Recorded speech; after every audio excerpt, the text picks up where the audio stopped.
오늘 주의 날을 기다리는 성도들이란 제목으로 함께 말씀 살펴보고 기도하는 시간을 갖고자 합니다. 지난주 토요일 오후였습니다. 이제 내년부터 2022년부터 우리 2부 예배가 찬양을 좀 중심으로 하는 중심으로 한다는 말은 좀 그렇고 찬양을 좀 많이 하는 그런 예배로 바뀌게 됐는데요.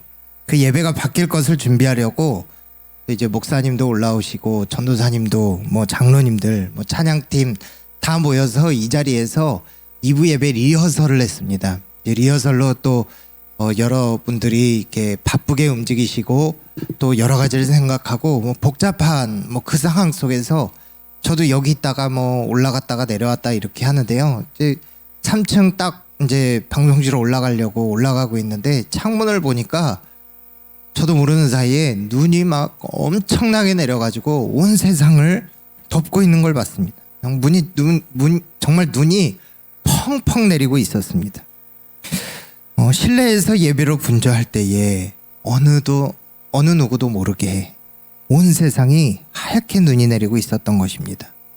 제가 눈 얘기를 하면서 설교를 준비하는데 시를 한 편 준비하면 좋을 것 같아서 맞는 시를 좀 찾아보려고 했는데 제 마음에 꼭 맞는 시가 나오질 않더라고요. 그래서 그 중에 하나 찾아서 봤습니다. 눈 내리는 소리, 낙엽이 눈을 맞네. 눈이 내리는 조용한 소리, 나뭇가지 흔들릴까 눈이 내리네. 겨울밤 깊어가는 눈이 내리네. 발자국 따라오며 눈이 내리네. 하얀 눈이 송이지어 낙엽을 덮네. 작년 이후 다시 오는 눈의 소리, 낙엽을 덮는 소리. 춥고 배고픈 들새가 듣고 네온불이 꺼져가는 쓸쓸한 밤에 구원을 기다리는 소외된 천사, 들릴 듯 말 듯 눈 내리는 소리를 듣네. 여러분, 눈이 내리는 소리를 들어본 적 있으십니까? 좀 시적인 표현이죠. 눈이 내리는 소리. 고등학교 3학년 때 제가 한창 공부를 하고 있는데 가족들도 다 자고 있고 또 온 세상도 다 자고 있을 그 밤늦은 새벽에 창밖을 이렇게 창을 문을 열고 봤던 것이 아니라 이게 반투명 창이어서 봤더니 밖이 좀 환한 거예요. 그래서 문을 열어봤더니 정말 온 세상이 덮일 정도로 눈이 오고 있었습니다. 그 동네가 정말 조용한 동네였는데 새벽에 아무도 지나다니는 소리 하나 안 들리고 아무 소리도 들리지 않는데 정말 그 적막한 가운데 눈이 막 내리고 있는데 정말 눈이 오는 소리 들을 정도로 그 한참을 그 눈 오는 것만 쳐다보게 됐습니다. 여러분, 상상이 가십니까? 그런 적이 있지 않습니까? 설교를 준비하면서 예수님의 오심이 꼭 이 눈 오는 것 같다는 생각이 들었습니다. 여러분, 예수님은요, 눈처럼 아무도 모르게 소리도 없이 이 세상에 오셨습니다. 요셉과 마리아가 호적을 올리려 가는 여행 중에 아무도 주목하지 않을 그 두 부부에게, 그리고 아무도 주목하여 보지 않는 그 이름 없을 것 같은 그 촌동네 베들레헴, 그 곳에서 묵을 곳을 찾지 못해서 겨우 얻은 그 얼마가 된 공간에서 아이를 낳고, 그리고 갓 태어난 아기를 누일 곳이 없어 이 짐승이 먹는 밥그릇에 예수님을 뉘었습니다. 누가복음 2장 11절 12절 말씀은 이렇게 말씀합니다. 오늘 다윗의 동네에 너희를 위하여 구주가 나셨으니 곧 그리스도 주시니라. 너희가 가서 강부에 쌓여 구유에 뉘어 있는 아기를 보리니 이것이 너에게 표적이라 하더니. 정말 낮고 천한 곳, 세상에서도 가장 낮은 곳에 태어나신 예수님, 그것도 정말 소리도 없이 소문도 없이 이 땅에 오신 예수님, 그 주님의 나신 소식을 가장 먼저 전함받은 것도 험한 일을 하고 힘든 일을 하는 목자들이었습니다. 인간의 낮고 낮은 처지를 이미 알고 계신 예수님, 그 어려움과 고통에 뛰어드신 예수님이십니다.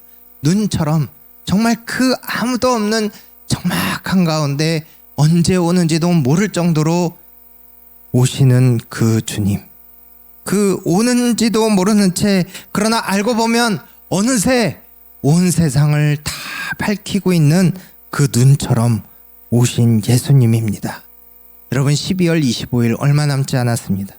세상에서도 가장 낮은 곳에 임하신 주님을 묵상하면서 내 가장 낮은 마음 가운데 내 마음을 돌보시는 주님, 내 가장 밑바닥의 마음, 아무도 모르는 나만 알고 있는, 나와 주님만이 알고 있는 그 내 가장 밑바닥의 마음마저 돌보시며 위로하시며 알아주시는 주님, 이 주님을 생각하며 이 대림절을 낮은 자의 마음으로 보낼 수 있는 저와 여러분 되기를 간절히 원합니다. 오늘 본문은 이스라엘에게 평화를 약속하시는 장면입니다. 여러분, 그동안 이스라엘은 하나님께 벌을 받아서 성전은 침략을 당하고 민족들은 끌려가서 흩어졌지만, 그러나 하나님께서 긍휼을 베푸심으로 이제 회복을 약속하시는 장면인 것입니다. 여러분, 그런데 그 평화는 그저 오늘 이 눈 오는 것처럼 그저 고요한 상태, 아무 일도 없는 그런 상태가 아니라 하나님으로부터 나오는 적극적인 평화의 상태를 말합니다. 제가 아까 말씀드린 눈 내리는 장면 생각하면 뭐 한 번씩 그런 거 경험해 보고 싶지 않습니까? 조용하게 그런 것이 마치 우리에게는 평화처럼 생각이 들지만, 여러분 사실 알고 보면 그것은 진정한 의미의 평화가 될 수 없습니다. 그냥 조용한 것, 잠시 평화로운 것, 잠시 평화 같은 것이지만 진짜 평화는 아닙니다. 진짜 평화는 지금 평화를 언제든지 깰 수 있는, 무언가를 해결하지 않고서는 올 수 없는 것이지요. 거짓 평화란 여러분 애굽에서 종되었던 이스라엘 같은 것입니다. 이스라엘 백성들이 그것에서 어떻게 살았습니까? 뭐 힘든 일을 하죠. 그러나 잘 먹고 또 잘 살고 시키는 것 잘 하면 안정된 생활을 하면서 그저 그렇게 살아갈 수 있는 것이지만, 여러분 그 평화는 거짓 평화이지요. 그들의 의지로 된 평화가 아닙니다. 언제든지 바뀔 수 있는 소극적인 평화입니다. 진정한 평화는 자유가 없이는 평화가 없는 것입니다. 여러분, 진정한 평화는 무엇이냐면 애굽 땅에서 탈출한 백성이 하나님을 만나는 장면 같은 것입니다. 의미 없는 인생에, 마치 포로와 같은 인생에 의미가 생기고 목적이 생기고 삶의 이유가 생기는 것입니다. 그들이 자유롭게 하나님을 예배할 수 있는 그 광야 생활이 오히려 고난이 가득할지라도 자유와 하나님의 동행하심과 그 보호하심이 있는 바로 그 상태가 진짜 평화가 될 수 있는 것입니다. 여러분 1절을 보십시오. 1절을 보시면 이스라엘을 통치했던 자들의 뺨을 군대가 치리라라고 말씀하고 있습니다. 이스라엘의 당면한 상황이 이렇습니다. 딸 군대라고 합니다. 딸 군대. 뭔가 이미지가 상충되지 않습니까? 군대를 이야기할 때 뭐라고 이야기해야 합니까? 용사의 군대요, 강한 군대요, 뭐 이렇게 말해야 되지 않습니까? 그런데 딸 군대라고 합니다. 그러니까 이스라엘이 가진 군대며 어떤 국력이란 딸 군대라고 할 정도의 연약함을 가진 것이었습니다. 그리고 그들이 이스라엘을 사방에서 에워싸고 막대기로 이스라엘의 재판자, 이 재판자라는 말은요, 이것을 번역하면 이스라엘의 통치자로 번역할 수 있습니다. 그러니까 이스라엘의 재판자를 막대기로 뺨을 때릴 정도, 그런 상태가 되었다는 이야기를 하고 있는 것입니다.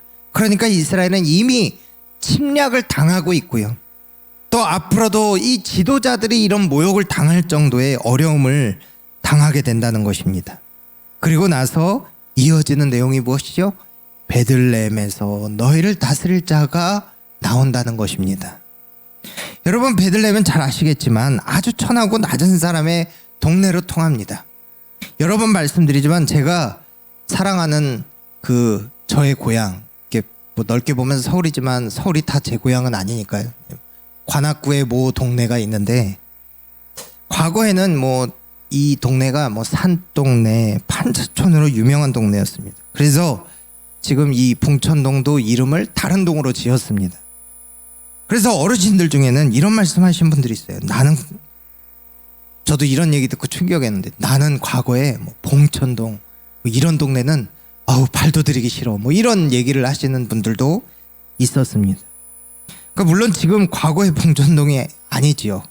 그러나 지금은 이제 예전의 모습이 남아있지는 않습니다. 그런데 아직도 서울에 오래 사셨던 분들, 그러니까 특히나 지금 우리 교회처럼 연세가 많으신 분들이 계시는 그런 곳에서는 아마 인식 속에 그 동네가 아주 못 살았던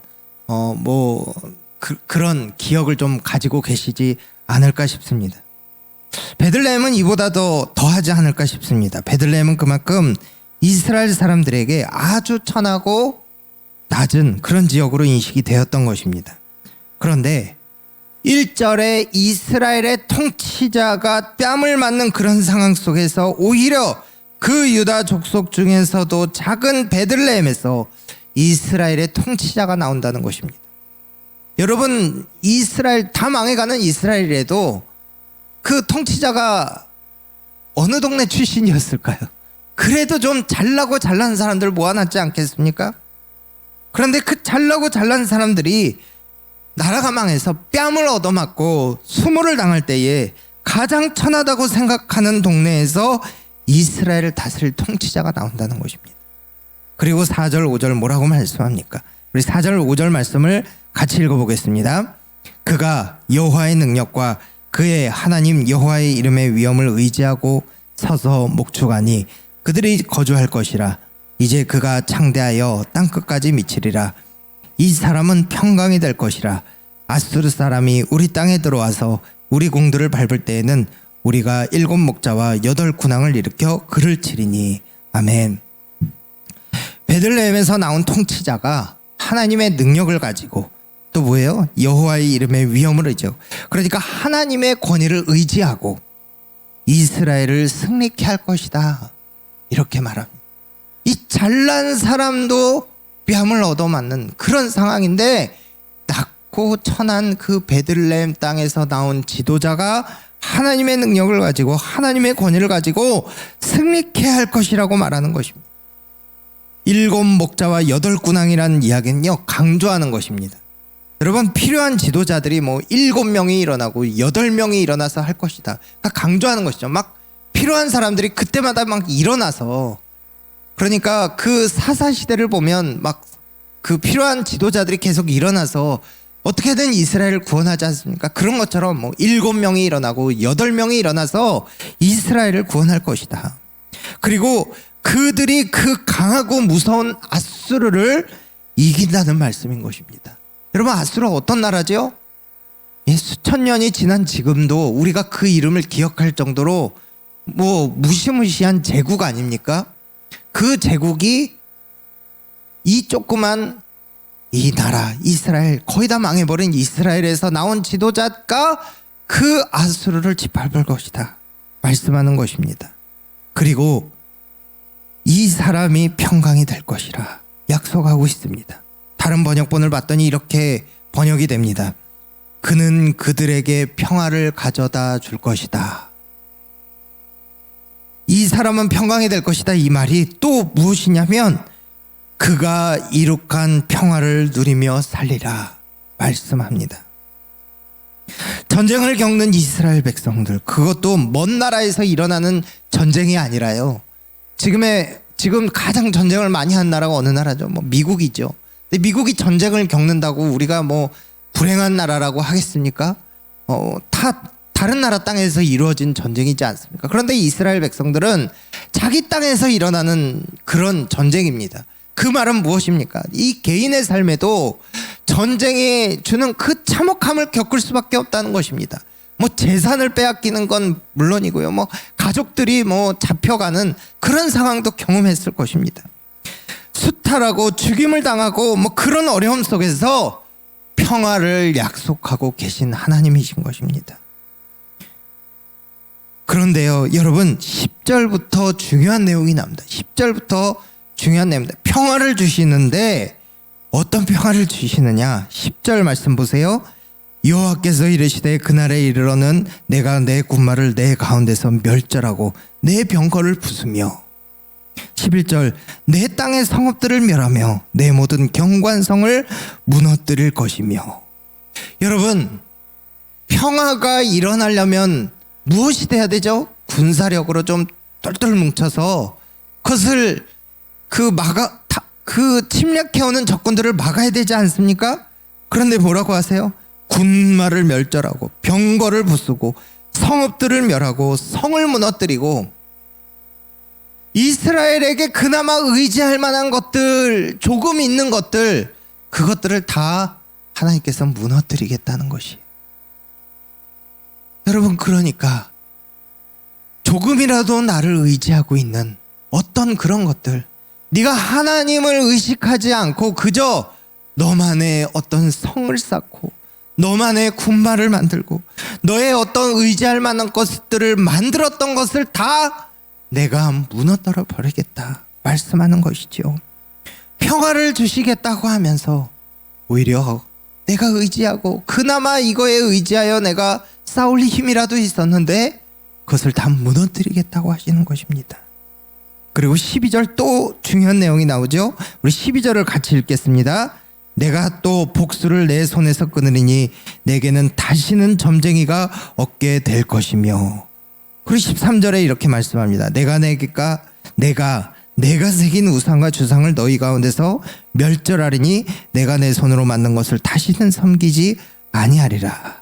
14절에 말씀 봤더니 아세라 목상을 빼버리고 없앨 것이다. 내 성읍을 멸할 것이다. 이렇게 말씀하고 있습니다. 여러분, 하나님의 백성이 죄악인 우상이나 주상이나 점쟁이들의 사술이 존재하는 한 그것은 평화가 될 수가 없습니다. 죄악이 가득 차서 언젠가는 그들의 평화를 빼앗을지 모르기 때문입니다. 하나님이 그냥 지나가신다고, 하나님이 보시지 않은 것이 아닙니다. 하나님이 내버려 두신다고 그것이 옳은 것이 아닐 뿐더러 그냥 끝나는 문제가 될 수 없는 것입니다.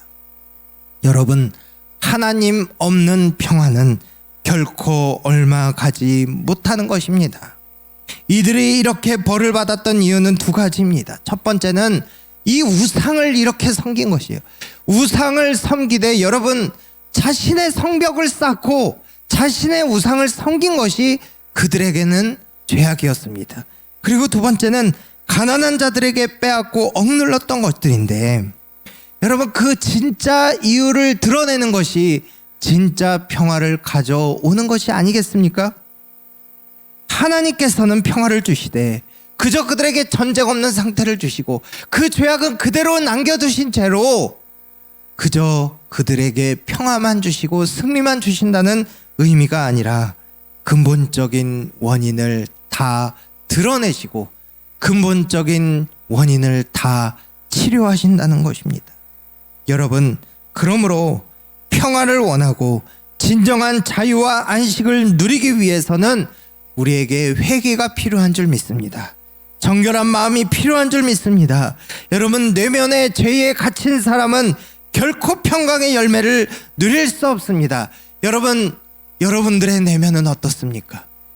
여러분, 마치 진흙탕 같은 인간의 마음입니다. 무슨 말인지 아십니까? 그대로 놔두면 어떻습니까? 그 흙이 밑으로 내려가고 해서 그 위에 맑은 물이 뜨면 우리는 그것이 맑다고 생각하지 않습니까?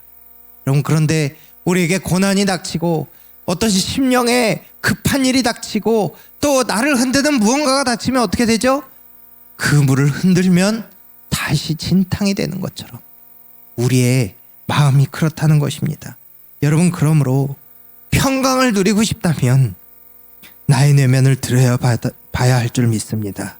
하나님이 원하시지 않는 것은 없는지, 내 내면에 상처는 없는지, 내 내면 속에 깊이 감추고 있는 그 죄는 없는지 하나님 앞에 가지고 나와야 할 줄 믿습니다. 내 내면을 청소하고 진정한 자유와 평화를 누리시는 저와 여러분 되기를 간절히 원합니다. 그래서 내가 쌓은 성벽, 내가 만들어 놓은 군마들, 내가 만들어 놓은 어떤 내 능력들, 그동안 내 의지한 것 다 하나님께 내려놓고 하나님으로부터 오는 진정한 평화와 자유를 누릴 수 있는 저와 여러분 되기를 간절히 원합니다. 여러분 오늘 본문은요, 아까 말씀드렸죠. 진정한 평화가 어디서 올지 분명히 말씀합니다. 본문 5장 2절 말씀 제가 아까 읽었지만 다시 한번 읽도록 하겠습니다. 베들레헴 에브라다야, 너는 유다 족속 중에 작을지라도 이스라엘을 다스릴 자가 내게서 내게로 나올 것이라. 그의 근본은 상고에 영원에 있느니라. 아멘. 베들레헴이라는 지역에서 이스라엘을 다스릴 자가 나온다고 말씀합니다. 아까 베들레헴이 어떤 동네인지 말씀드렸지 않습니까? 그런데 그의 근본은 상고에 영원에 있다는 말씀을 합니다.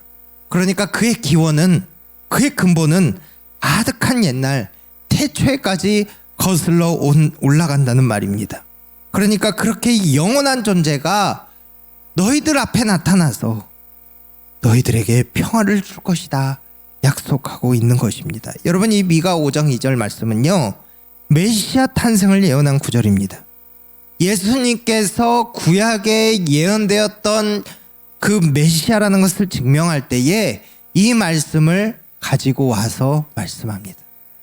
평강을 주고 대적을 이길 그 메시아를 기다리는 장면인 것입니다.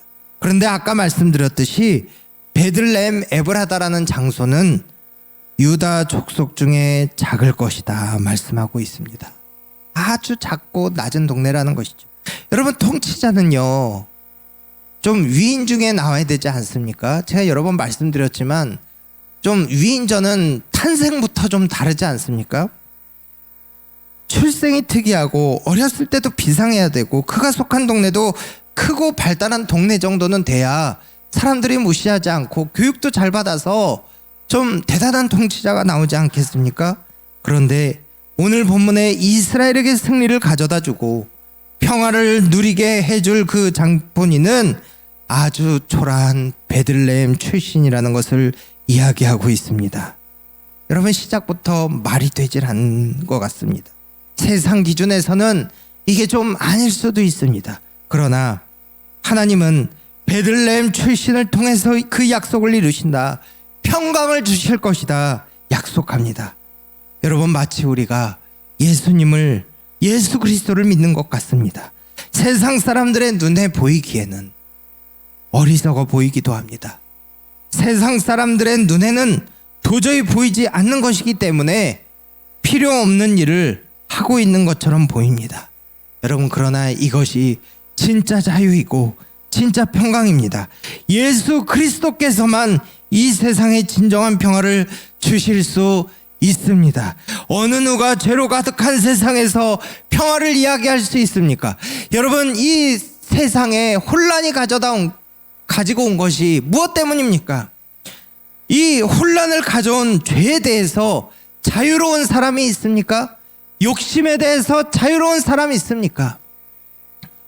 오직 예수님만이 우리에게 평화를 주실 줄 믿습니다.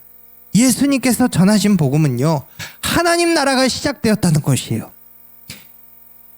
완전 무결하신 예수 그리스도를 통해서 시작된 이 작은 발걸음으로 이제 무시할 수 없는 하나님의 나라가 이루어진다라는 것입니다. 여러분, 눈에 보이지는 않지만 예수 그리스도의 그 나라는 반드시 이루어질 줄 믿습니다. 하나님 나라가 지금도 이루어집니다. 여러분, 눈에 보이는 것을 쫓아 살면 거짓 평화를 맛볼 수는 있습니다. 여러분, 그러나 더 지혜로운 방법은 예수 그리스도를 따라 사는 것입니다.